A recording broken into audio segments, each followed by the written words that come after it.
The year is 1973, and we are thrown into hell. The night is riddled with hollers and cries, threats and assaults, drug dealers, prostitutes, crime, poverty, chaos. Welcome to New York City, the disgusting perspective tucked away within modern media below the staggering architecture, bustling crowds, romanticized attractions, and that well-known good old Big Apple sensation. But there's always two sides to a coin, and we can view this through Travis Sprinkle, a night shift taxi driver who sees the city for the sinful nightmare it really is. All the animals come out at night. Whores, skunk pussies, buggers, queens, fairies, dopers, junkies. Sick, venal. Someday a real rain will come and wash all this scum off the streets. And since that day doesn't come soon enough, Travis becomes the rain. His desire to cleanse the ravaged society around him sends him through a cycle of self-reflection and the need to fulfill his potential. Through Betsy, he finds the symbol of light, purity, and hope. Hope to fill up that lonely, gaping hole inside him.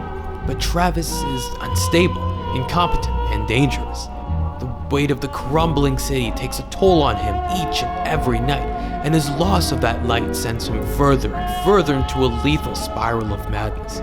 His pleas for help are unheard, brushed off, or avoided through a swarm of distractions.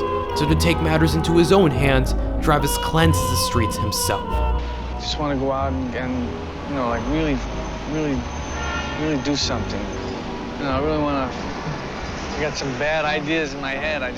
He takes a step into the dirty waters of New York with the ambition of scrubbing out what he believes are parasites infecting the city. And once he grasps onto something he can pursue, he turns himself into something of a human killing machine.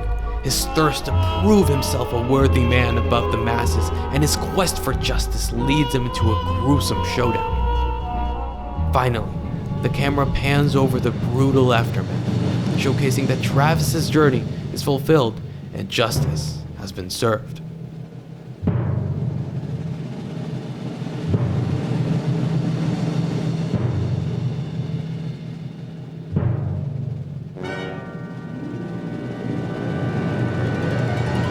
And we as the audience cheer him on.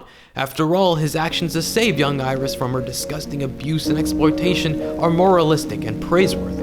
The caring bond we see form between her and Travis is sweet and heartbreaking. However, the fuel for this deed does not come from his genuineness. Iris was simply an outlet for him to release his rage.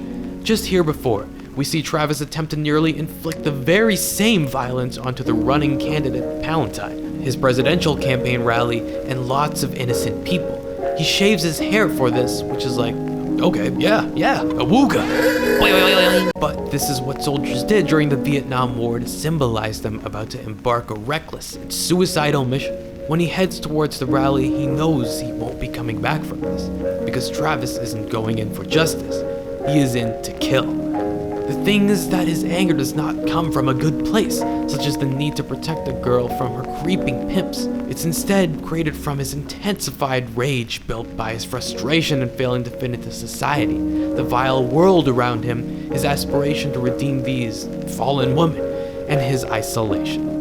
Loneliness is at the center of Taxi Driver, perhaps why so many people connect with it, even with Travis being the alienated protagonist he is. We have all felt as alone and down as he has, but most of us are better at dealing with it. Travis is clearly not. In our sad reality, hundreds like him remain shrouded within the shadows of the city, watching, waiting for their chance to burst out viciously at the world. Yet we continue to sweep them under the dirty rug, mock and pity without any efforts made to aid them in the right direction. Yet Travis is labeled as a hero by society for his actions, and reasonably so. But, unlike them, we've seen him for who he truly is. The fairy finale of the film depicts his instability, where after dropping Betsy off, we see a flash of that familiar rage and mania. Portraying Travis will explode into violence again. The sound of the time bomb starts to tick once more.